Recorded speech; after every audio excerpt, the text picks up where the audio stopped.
Aujourd'hui, on s'attaque à une théorie vraiment puissante qui permet de décoder l'économie mondiale, le fameux système monde d'Immanuel Wallerstein. C'est un outil, une grille de lecture pour comprendre les grandes dynamiques qui nous façonnent tous. Tout part de cette question. Une question simple en apparence, mais terriblement complexe. Et pour y répondre, des penseurs comme Wallerstein nous disent qu'il faut complètement changer de perspective. Arrêter de regarder pays par pays et prendre de la hauteur pour voir la grande image. Alors, voilà notre parcours. On va d'abord se demander si le monde est vraiment un système unique. Puis, on fera un détour essentiel par Fernand Braudel, le précurseur. Ensuite, on verra comment Wallerstein a tout bousculé. On analysera le moteur du système, la relation centre-périphérie, les contradictions du capitalisme, et on terminera sur ce que tout ça implique pour nous. Bon, entrons dans le vif du sujet. L'idée de départ, elle est assez radicale. Pour comprendre le monde d'aujourd'hui, il faut l'analyser non pas comme une somme de pays, mais comme un seul et unique système. Tout est lié. Autrement dit, l'État-nation, avec ses frontières, n'est plus la bonne échelle d'analyse.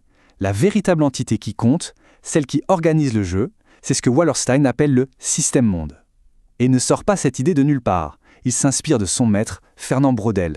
Justement, parlons-en de Braudel. Parce qu'avant Wallerstein, il y a eu ce grand historien, qui le premier a tenté de dessiner une carte de cette économie à l'échelle mondiale.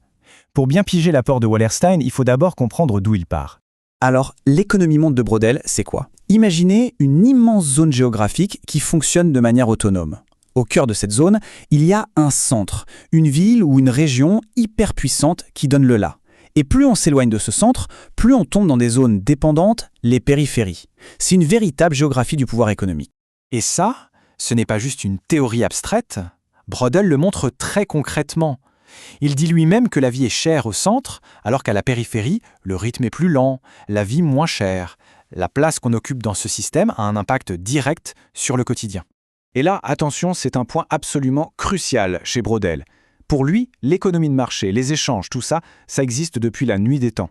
Le capitalisme, lui, arrive bien plus tard. C'est un visiteur du soir, une sorte d'opportuniste qui se greffe sur le marché pour accumuler des profits, mais il n'est pas le moteur de l'histoire. Et c'est précisément là que Wallerstein va tout changer. Il reprend la carte dessinée par Braudel, mais il y ajoute un moteur. Pour lui, le capitalisme n'est plus un simple visiteur, non, il est le cœur du réacteur, la force qui organise absolument tout le système. Voilà la grande rupture. Braudel nous décrit une structure dans l'espace, une géographie. Wallerstein, lui, nous explique une dynamique, une mécanique. Pour le premier, le capitalisme est un acteur parmi d'autres. Pour le second, le capitalisme est le système d'exploitation qui a besoin de cette organisation en centre et périphérie pour exister et s'étendre. C'est le logiciel qui fait tout tourner.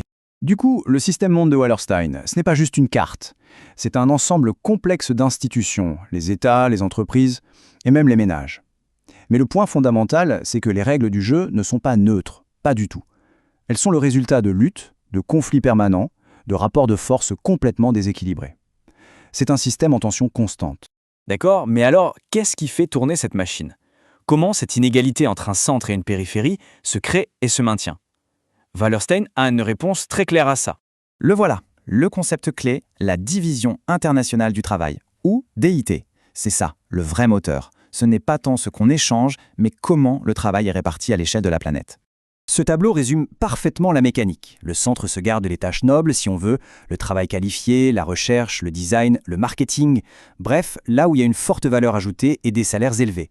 Pendant ce temps, la périphérie hérite du travail d'exécution, l'assemblage, l'extraction de matières premières, un travail non qualifié et surtout à bas coût. Le résultat est mécanique. La richesse est littéralement pompée de la périphérie et vient s'accumuler au centre. C'est comme ça que se fabriquent les inégalités mondiales.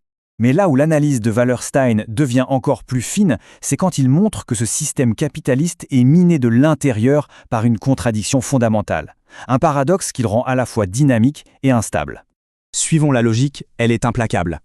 Premièrement, pour vendre et faire du profit, le capitalisme a besoin de marché. C'est la base. Deuxièmement, le profit est maximal quand il n'y a pas ou très peu de concurrence. C'est évident.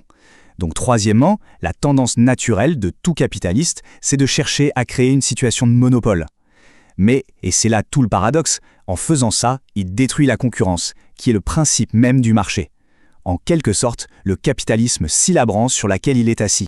Cette phrase résume tout. C'est une relation d'amour-haine. Le capitalisme a absolument besoin des marchés pour exister, mais son objectif permanent est de les manipuler pour en extraire le plus de profit possible, au point de menacer leur existence même. Bon, après toute cette théorie, revenons aux conséquences concrètes. Parce que ce système n'est pas une abstraction. Il est fait d'inégalités bien réelles et il pèse sur la vie de milliards de gens. Mais, et c'est important, il ne laisse personne indifférent.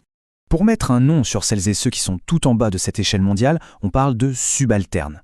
Ce sont ces populations des périphéries qui subissent de plein fouet les effets de cette organisation, la pauvreté, la précarité, la violence du système.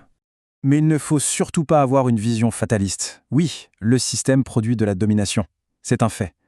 Mais il produit aussi son contraire.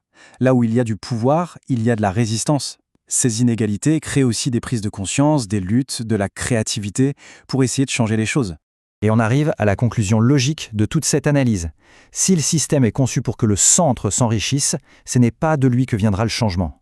La seule force qui peut vraiment vouloir et provoquer une transformation profonde du système, eh bien, ce sont les subalternes. C'est d'en bas que le changement peut émerger.